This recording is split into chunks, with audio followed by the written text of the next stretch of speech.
कहानी जो प्रत्येक मनीष कौन भी बयस हूँ कौन भी अवस्था था निश्चित भाव में शुणु। यह आप जीवन गोटे विराट परिवर्तन आनब। आप जीवन को भूल बाटर जीवारू वंचित कर।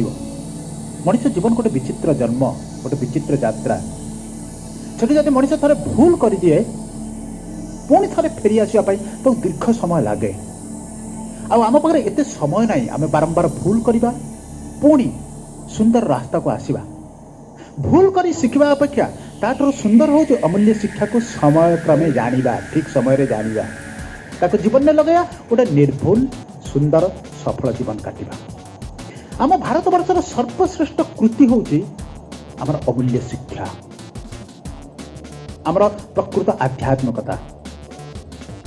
5000 10,000 वर्ष पूर्व आमर गुणी पुरुष माने ज्ञानी पुरुष माने मुनि ऋषि माने जो अमूल्य शिक्षा कही जाइछन्ति ताको आमे आजिकाली आधुनिक समाज रे छोट बोली भाबुछन्ति। किंतु आज पाश्चात्य देशर पंडित माने कोटी कोटी टंका खर्च करी सही जिनस को बाहर करुछन्ति। ता अर्थ एमाने कोटी कोटी टंका खर्च करी एते अध्यवसाय कर साला पर जो जिनस को उन्मोचन करछन्ति कहछन्ति ए ठीक बोली ताको 10,000 वर्ष पूर्व 5,000 वर्ष पूर्व आम ज्ञानी पुरुष माने अमूल्य ग्रंथ माध्यम रे जणे दे जाइतिले। सेठु आम अनुमान करि परिबा आमर पुरातन पुस्तक आमर ग्रंथ आमर पूर्वज माने केते शक्तिशाली केते ज्ञानी थे। आ मु सुदर्शन मिश्र सदा सर्वदा प्रचेष्टा करुच्ची से समस्त अमूल्य ज्ञान को अमूल्य वार्ता को सहज सरल आकार में आपण पाखर पहुंचे जहाँ को जानी आपण जीवन को सुंदर हिसाब से गढ़ी पारे। कौ तीनोटी कारण मनुष्य जीवन नष्ट होता है। आज आप देखिए जिते भी सब खराब लोक अच्छा जो स्थान बंद हो रही जो अनुध्यान करेंगे ये तीनोटी कारण जो से जीवन नष्ट होती कौन व्यक्ति देहरे ए तीनोटी गुण रोचे दुर्गुण रोचे से सजग रुहतु ताको आज यही मुहूर्त वीडियो को शुणी सारा पर आत आने चेष्टा करूँ जीवन अमूल्य शिक्षा को शुणु। वो तीनोटी कारण मनुष्य जीवन को संपूर्ण नष्ट भ्रष्ट कर दिए। जिते भी आपण पाखर गुण थाउ ये तीनोटी नकारात्मक जिनिस ठारू सदा सर्वदा मुक्त रुहतु अन्यथा से समस्त गुण नष्ट हो। समस्त गुण थाई मध्य आपण गोटे असफल व्यक्ति हिसाब से ठिया हे। ए समस्त जिनिस को बुझाई आसत गोटे सुंदर कहानी आपण पाखर उपस्थापना करुछि। कौन से अंचल रे गोटे ज्ञानी परिवार थिला। से परिवार गोटी मात्र पुत्र थिले। पितामाता जिते ज्ञानी थे से ठीक कले पिला जाऊ गुरुकुल रे आश्रम रे रही विद्या ग्रहण कर। पिलाटी गला गुरुकुल आश्रम रे रहिला मन लगे विद्या ग्रहण कला। इतिमध्य पितामाता कौन से गोटे अकस्मात दुर्घटना रे वियोग घटिला मृत्युवरण कले। पिलाटी समस्त जिनिस जानी सारा पर ठीक कला आ घर को फेरबे ना। ज्ञान संपूर्ण कला चलीगला हिमालय को गोटे जंगल रही अध्यवसाय कला। धीरे धीरे युवावस्था बहुत ज्ञान से बहुत ज्ञान प्राप्त कर सारा पर पाख आखर रोकवा लोक मान शिक्षा से अंचल जो प्रसिद्ध राजा थे गुणी राजा। गुणी सदा सर्वदा गुण खोजे। जो लोक मध्य से आग्रह थाए से सदा सर्वदा जीवन अमूल्य शिक्षा को खोजे। कौ जिन को शुणिले मो जीवन परिवर्तन हम ज्ञान जानापी इच्छा थाए। पाखे वार्ता पहुँचला ये पाख जंगल में जन गुणी युवपुरुष अच्छा से आसी पहुँचले से युवक पाखे। युवक सहित किसी समय कथबार्ता कले निजर समस्या जड़ाइले और से जो युवक जनक थे अल्प क्षण मध्य समस्त समस्यार समाधान बाहर करदे। राजा जनक बहुत खुशी हेले अनुरोध कले आसतु मो राजप्रसाद किसी दिन रही आसबे। तांकर निमंत्रण को स्वीकार कले से युव शिष्य जनक गुरुपुरुष जनक जाई पहुँचले राजा सहित प्रसाद रे किछि दिन रहिले। राजा जहाँ समस्या थिला से समस्त समस्या केमिति निवारण करिवे तार रास्ता देखले। जिते फेरिया इच्छा प्रकाश कले से राजा जनक कहले हे ज्ञानी पुरुष आपण जाई जंगल रोचंती विभिन्न प्रकार ज्ञान ग्रहण करुँच समाज विशेष किसी मंगल होनी। आपड़ जदि मो राज्य रही जाते मोर बगीचार मु आपनकर समस्त व्यवस्था कर दियंती, खाद्य पानीय रहिबार समस्त व्यवस्था कर दियंती। आपण जदि एइठी अमूल्य शिक्षा ए लोक मानक दियंते तेबे हुए तो बहुत भल हुआ। ए सुंदर जिनसटी शुणी सारा पर से युवक गुरुजन को ठीक लगिला। से कहले मु बहुत ज्ञान जानिली किंतु समस्त ज्ञान रहीगला कौटी ना जंगल मध्य मुझे रहिबा द्वारा हुए तो ए राज्यर मंगल हो पार, ए लोक को अमूल्य शिक्षा मिल पार। से तांकर प्रस्ताव को स्वीकार कले एवं रहिले। राजा कौन कले ना बगीचार गोटे सुंदर कुटिया बनईदे। कुटिया थे किछि वर्ष जाए ए साधु सन्थ जनक रहिले। राजा अपर्याप्त सेवा कले कारण जन गुणी पुरुष से ए ज्ञानी गुरु को भल पाउतले। इतिमध्य गोटे आवश्यकता पड़ला राजा और राणी को कौन बाहर जगह जावा पड़े। दुई जन जाक बाहरी गले।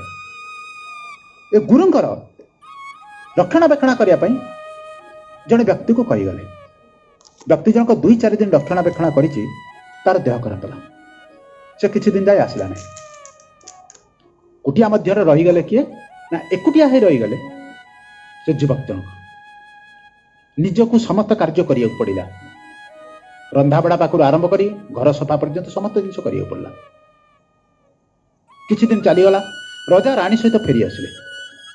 आसी फेरी आस सारा पर जाई देखा कले क्या ना से गुरुजन को से युवक जनक। एथर युवक जनक निया बाण हो गले, अग्नि बाण हो गले। रागरे क्रोधरे कहले हे राजा तुम्हें जदि मोर रक्षणाबेक्षण न करि पारिबो मते एठी काई आनिल? मते आनी एठी एकुटिया छाड़ दे गलो। मोर रक्षणाबेक्षण करिया पई केही नाथि। तुम्हें मते प्रतिश्रुति दैथिलो मु आपनकर समस्त जिनिस प्रबंध करिबी, किंतु एठी मते एकुटिया तुम्हें अवहेला करि छाड़ दे चली गलो। राजा जनक क्षमा मागिले। कहले ठीक अच्छे आगु मोर भूल हम नहीं। मु तो व्यवस्था कर दी जाइतिली, मु जानि नथिली से व्यक्तिर देह खराब हो बोली से आसीबो नाही बोली। इतिमध्य किछि दिन चलीगला। पुणी थर राजा को बाहर को जीवा पड़िला। राजा ठीक कले एथर मो गला पूर्व आउ गोटे व्यवस्था कर दे जीवी। राणी को कहबी से समस्त जिनिस बुझे। राणी ज्ञान को मध्य भल पाउथिला कारण तांको स्वामी जेतले जन ज्ञानी पुरुष निश्चित भाव तांको स्त्री कर मध्य ज्ञान प्रति आग्रह रहिबो। से प्रत्येक दिन जाई देखाशुना करती तांको कुटियार रहउतबा से ज्ञानी पुरुष केमिति तांकर जीवन चलीछि। किछि दिन चलीगला। दिने राणी आसी पारले नाही। दिने 2 दिन चलीगला। कुटियार रहउतबा से पुरुष जनक से सन्थ जनक तांको मनर प्रश्न आसला कौन असुविधा हला। से धीरे धीरे जाई पहुंचले राज दरबार रे। राज दरबार रे जाई जेतरे पहुंचले देखिले राजांकर गुटिए मात्र अत्यंत सुंदर झील बसुछि। सुंदर कपड़ा पिंधि सज्जित होई बसी रही राजप्रसाद रे। सेतबे तांकर मन मस्तिष्क चहली गला। तांका मन मध्य संपूर्ण रूप घर करिगला राजार झील। से फेरी आसिले कुटिया को। सब बेले भाबिले से झीलटी कथा, से सुंदर झीलटी कथा। जिते खाद्य पानी दिगला आ से खाइले नहीं। धीरे धीरे मन मस्तिष्क भीतर गोटे विचार चलला मुझे केमिति प्राप्त करी केमिति पाइबी। दुर्बल हेले पड़ी रही से कुटिया मध्य। किछि दिन पर राजा आसी पुनश्च गुरु को देखा करने आसिले युवा गुरुजन को। देखले युवक गुरुकर अवस्था भारी खराब, सुखी कंठा हो गले। ताको पचारे कौन असुविधा है? एथर तो समस्त व्यवस्था कर दी जाइए। एथर कहले हे राजन आपण राजप्रसाद गोटे सुंदर झील अच्छी, आपण मत सहित मोर विवाह प्रस्ताव ठीक करंतु। राजा राणी एक जिनिस शुणी आश्चर्य हेले। कहले ठीक अच्छे। राजा जाई से झीलटी सहित कथबार्ता कले, राजजेमा सहित कथबार्ता कले। राजजेमा मध्य अत्यंत ज्ञानी। पिता माता जो 2 जन जाक ज्ञानी, निश्चित भाव में पिला मध्य ज्ञानी हम। कहले ठीक अच्छे मुझे सहित विवाह करने राजी अच्छी। जाई पहुंचले से युवक गुरु पाखरे सुंदर हिसाब से सज्जित है। राजा कहले ठीक अच्छे आज ए राजजेमा आपणकर हला, आपण माने खुशी रुहतु। से झीलटी से गुरु को धरी युवा गुरु को धरी जाई पहुंचला कुटिया रे।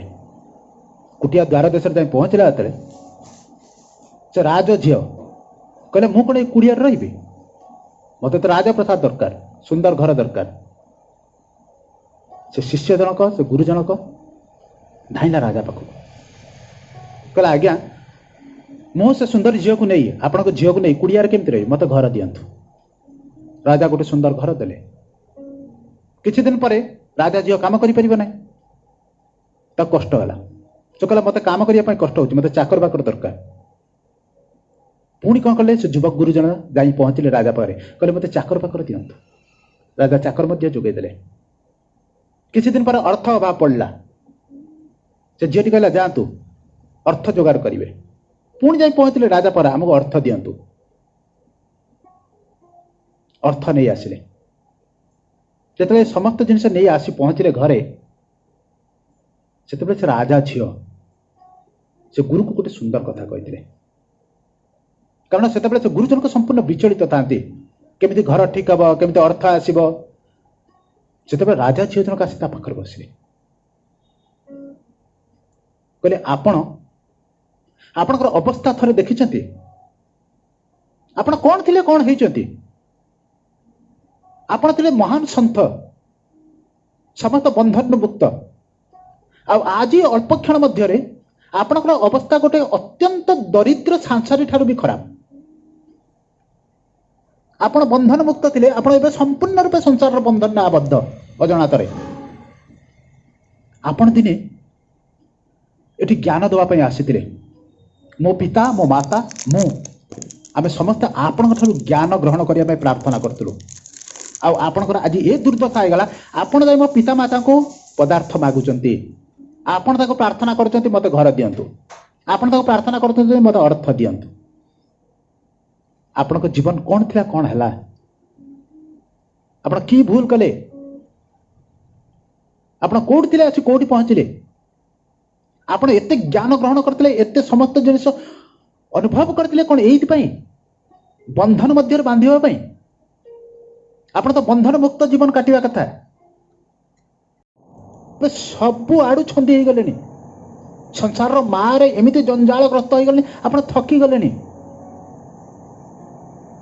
ये समस्त जिनिस से युवक गुरुकर मन पड़ा प्रकृत मु कुए थी आबे कौन अच्छी प्रकृत मोर अवस्था कौन थिला एबे मु को अवस्था अच्छी। प्रकृत मु बंधन मुक्त थी एबे संपूर्ण रूपे संसार जाल रे छंदी हो जाइछि।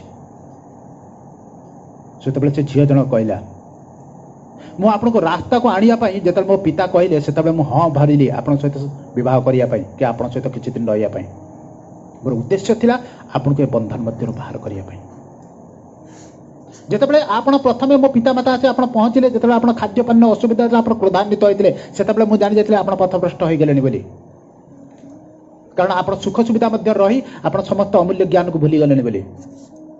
आपण जंगल में रोते समस्त कार्य निजे करुले किछि दिन एते बेले आपण खुद सुख रहिले आपण कार्य निजु करिया पई कष्ट होउची। अर्थ आपण बंधन मध्य बांधी हो गलेनी अन्य उपर निर्भर हो गलेनी। क्रोध आपणकर ज्ञान नष्ट होबार आपण चरित्र भ्रष्ट होबार प्रथम कारण हला क्रोध।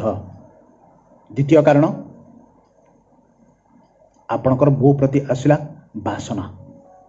जेतबे आपण मो प्रति लोभ आसिला वासना आसिला कामना आसिला सेतबे कौन कले ना आपण लोभ हला कौन मत घर दरकार घर पर कौन ना पुणी चाकर बाकर दरकार तापर पुणी कौन ना मत अर्थ दरकार।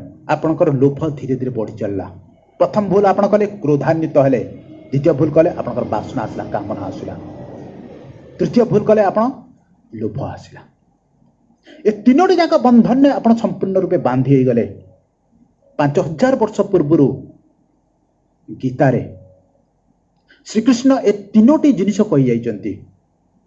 नरकर तीनोटी द्वार कही जाइछन्ति। मनुष्य नष्ट होबार तीनोटी कारण कही जाइछन्ति। प्रथमटी है क्रोध द्वितीयटी हूँ वासना कामना अन्यर स्त्री अन्यर कन्यापति अत्यंत वासना रखिबा खराब मनोभाव रखिबा। तृतीयटी लोभ। गीतार मध्य ये अमूल्य वाक्य कहा जाइछि इच्छा पूर्ण नहेले क्रोध इच्छा पूर्ण हेले लोभ। इच्छा यदि पूर्ण हो गला आउरी लोभ पड़िबो। जेमिति आपण मते पाइबा पई चाहिले मते प्राप्त करदेले आपण लोभ पड़ला मते घर दरकार पुन लोभ पड़ला मते चाकर दरकार पुन लोभ पड़ला मते अर्थ दरकार आपण बांधी हो चलले से कादुआरे फसी चलले। आ जदि इच्छा जतबे आपण पूर्ण न होला ସେତେବେଳେ ଆପଣ କ୍ରୋଧ ଯେମିତି ଆପଣଙ୍କ ଯେତେବେଳେ ମୋ ପିତା ମାତା ଠିକ୍ ଭାବରେ ସବୁ ଜିନିଷ ଯୋଗାଇ ନ ପାରିଲେ ଆପଣ ଆଗରୁ ଜଙ୍ଗଲ ମଧ୍ୟରେ ସମସ୍ତ କାର୍ଯ୍ୟ କରୁଥିଲେ ଏଠି ଯେତେବେଳେ ଅଳ୍ପ ଦିନ ନିଜେ କଲେ ଆପଣ କ୍ରୋଧ ଜାଗ୍ରତ ହେଲା ଆପଣ ସମ୍ପୂର୍ଣ୍ଣ ରୂପେ ଏ ତିନୋଟି ଜାଳ ମଧ୍ୟରେ ଫସିଗଲେଣି ବାନ୍ଧି ହେଇଗଲେଣି ଆଦରୁ ମୁକ୍ତ ହୁଅନ୍ତୁ। ଏତିକି କଥା କହିସାରିଲା ପରେ ସେ ଯୁବା ଗୁରୁ ଜଣକ ଆଖରୁ ଧାର ଧାର ଲୁହ ଖସିଲା ସେ ହାତ ଯୋଡ଼ି କ୍ଷମା ମାଗିଲେ ସେ ସୁନ୍ଦରୀ କନ୍ୟାକୁ କହିଲେ ମୋ ଠାରୁ ବଡ଼ ଜ୍ଞାନୀ ହେଉଛି ତୁମର ପିତାମାତା ଆଉ ତୁମେ ସଂସାରରେ ରହି ମଧ୍ୟ ତୁମର ନିଜ ଉପରେ ଆୟତ ଅଛି ସଂସାରରେ ରହି ମଧ୍ୟ ତୁମ ଅମୂଲ୍ୟ ଜ୍ଞାନକୁ ମନେ ରଖିଛ ସେ ହେଉଛି ପ୍ରକୃତ ସଂସାରୀ ମୁଁ ସଦାସର୍ବଦା ପ୍ରଚେଷ୍ଟା କରୁଛି ପ୍ରକୃତ ସଂସାରୀ ସୃଷ୍ଟି ହୁଅନ୍ତୁ ଅର୍ଥ এই ସଂସାରରେ ରହି ନିଜ ଉପରେ ଆୟତ ରହୁ এই ସଂସାରରେ ରହି ଅମୂଲ୍ୟ ଶିକ୍ଷାକୁ ଶୁଣନ୍ତୁ ଏ ସଂସାରରେ ରହି ବନ୍ଧନ ମୁକ୍ତ ଜୀବନ କାଟନ୍ତୁ। ଗୀତାରେ କୁହାଯାଇଛି ନିଷ୍କାମ କର୍ମ ଅର୍ଥ କାମନା ବିହୀନ କର୍ମ ସେ କୋଉଠି ସମ୍ଭବ ସଂସାରରେ ଯେତେବେଳେ ଆମେ ରହିବା ଆମେ ତ ସଂସାରରେ ରହିବା ବନ୍ଧନ ମୁକ୍ତ ଜୀବନ କାଟିବା ଗୋଟେ ସେବା ମନୋବୃତ୍ତି ନେଇ କାର୍ଯ୍ୟ କରିବା ବନ୍ଧନରେ ଯଦି ଆମେ ପଡ଼ିଗଲେ କ୍ରୋଧର ବନ୍ଧନରେ କିମ୍ବା ଲାଳସାର ବନ୍ଧନରେ କିମ୍ବା କାମନା ବାସନାର ବନ୍ଧନରେ ତେବେ ଜୀବନଟା ନଷ୍ଟ ହେବା ସୁନିଶ୍ଚିତ। ଆଜି ଦେଶରେ ଯେତେ ବି ଅପରାଧ ହୋଇଛି ଯେତେ ବି ଅପରାଧୀ ଅଛନ୍ତି ତିନୋଟି କାରଣ ମଧ୍ୟରୁ କିଛି ନା କିଛି ସେମାନେ କରିଛନ୍ତି ଏ ତିନୋଟି ଜାଳ ମଧ୍ୟରୁ କୌଣସି ନା କୌଣସି ସ୍ଥାନରେ ସେମାନେ ଫସିଛନ୍ତି। କେହି କେତେ ବି ବଡ଼ ଅପରାଧୀ ହଉ କେତେ ବି ବଡ଼ ଅପରାଧ କରୁ ତା ପଛରେ କ୍ରୋଧ ଥିବ ଅନ୍ୟଥା ତା ପଛରେ କୌଣସି ସ୍ତ୍ରୀ ପ୍ରତି ବାସନା ଥିବ ଅନ୍ୟଥା ଅତ୍ୟନ୍ତ ଲୋଭ ଥିବ। এই ତିନୋଟି କାରଣକୁ ସଦାସର୍ବଦା ସଜାଗ ରୁହନ୍ତୁ। ଯଦି ଏ କୌଣସି ଗୋଟିଏ ବି ଦୁର୍ଗୁଣ ନିଜ ଜୀବନରେ ପ୍ରବେଶ କରୁଛି ତାଠାରୁ ଦୂରେଇ ରୁହନ୍ତୁ। ଏ ସଂସାରରେ ରହି ଅମୂଲ୍ୟ ଜୀବନ କାଟନ୍ତୁ ଗୋଟେ ଏମିତି ସଂସାରୀ ହୁଅନ୍ତୁ ସଂସାରର ଧର୍ମ ନିଭେଇ ପାରୁଥିବେ ଜୀବନ ଅମୂଲ୍ୟ ଶିକ୍ଷାକୁ ଜାଣି ଅପୂର୍ବ ଆଧ୍ୟାତ୍ମିକତାକୁ ଜାଣି ଜୀବନକୁ ମଧ୍ୟ ସୁଦୃଢ଼ କରିପାରୁଥିବେ। ଆଶା କରୁଛି ଏ ସୁନ୍ଦର କାହାଣୀଟି ଆପଣମାନଙ୍କୁ ପସନ୍ଦ ଆସିଥିବ। ଏ କାହାଣୀରେ ଯେଉଁ ତିନୋଟି ଅମୂଲ୍ୟ ଶିକ୍ଷା ଅଛି ତାକୁ ନିଶ୍ଚିତ ଭାବରେ ଆପଣ ଆପଣଙ୍କ ଜୀବନରେ ଉପଯୋଗ କରିବେ। ଏ ତିନୋଟି ଦୁର୍ଗୁଣ ଠାରୁ ସଦାସର୍ବଦା ଦୂରେଇ ରହିବେ ଜୀବନ ଅମୂଲ୍ୟ ଶିକ୍ଷାକୁ ସଦାସର୍ବଦା ନିଜ ଜୀବନରେ ଲଗାଇବେ। ଏ ଭିଡ଼ିଓଟିକୁ ଲାଇକ୍ କରିବେ ଅନ୍ୟମାନଙ୍କ ସହିତ ସେୟାର କରିବେ ଯଦି ପ୍ରଥମ ଥର ପାଇଁ ମୋତେ ଶୁଣୁଛନ୍ତି ଚ୍ୟାନେଲକୁ ସବସ୍କ୍ରାଇବ୍ କରିବେ। ପୁଣି ଆପଣମାନଙ୍କ ସହିତ ଦେଖା ହେବ କିଛି ଅମୂଲ୍ୟ ବାର୍ତ୍ତା ମାଧ୍ୟମରେ ଜୀବନର କିଛି ଅମୂଲ୍ୟ ଶିକ୍ଷା ମାଧ୍ୟମରେ। ଆଜି ପାଇଁ ଏତିକି ଧନ୍ୟବାଦ।